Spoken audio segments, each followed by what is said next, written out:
ഇന്ന് നമുക്ക് കളർഫുള്ളായി മാഗി ചെയ്ത് നോക്കാം. ഒരു സോസ് പാനിൽ വെള്ളമെടുത്ത് മാഗി ഇട്ട് ഒന്ന് മിക്സ് ചെയ്തിട്ട് സ്ട്രെയിൻ ചെയ്യാൻ വെക്കാം. ഇനി ഒരു സവാള എടുത്ത് സ്ലൈസ് ചെയ്യാം. ഇനി ഒരു ക്യാരറ്റ് എടുത്ത് പീൽ ചെയ്ത് അതും സ്ലൈസ് ആക്കാം. ഇനി ഒരു പാൻ എടുക്കാം. അതിലേക്ക് ബട്ടർ ഇടാം. ബട്ടർ മെൽറ്റായിട്ട് വരുമ്പോൾ അതിലേക്ക് 2 മുട്ട പൊട്ടിച്ചൊഴിക്കാം. എന്നിട്ട് നല്ലതുപോലെ ഒന്ന് മിക്സ് ചെയ്ത് കൊടുക്കാം. ഇതിലോട്ട് സ്ലൈസ് ചെയ്ത് വെച്ചിരിക്കുന്ന സവാളയും ക്യാരറ്റും ഇട്ട് കൊടുത്ത് ഒന്ന് സോട്ട് ചെയ്യാം. ഇതിലോട്ട് ഗ്രീൻ ചില്ലി പേസ്റ്റും ജിഞ്ചർ ഗാർലിക് പേസ്റ്റും ഇട്ടൊന്ന് മിക്സ് ചെയ്യാം.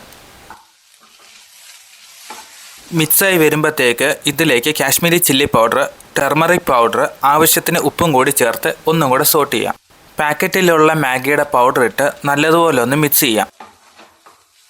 ഇനി നമുക്ക് എടുത്തു വെച്ചിരിക്കുന്ന വേവിച്ച നൂഡിൽസ് ഇട്ട് കൊടുക്കാം. എല്ലാ ഭാഗത്തും എത്തുന്ന രീതിയിൽ നല്ലതുപോലെ സോട്ട് ചെയ്ത് കൊടുക്കാം.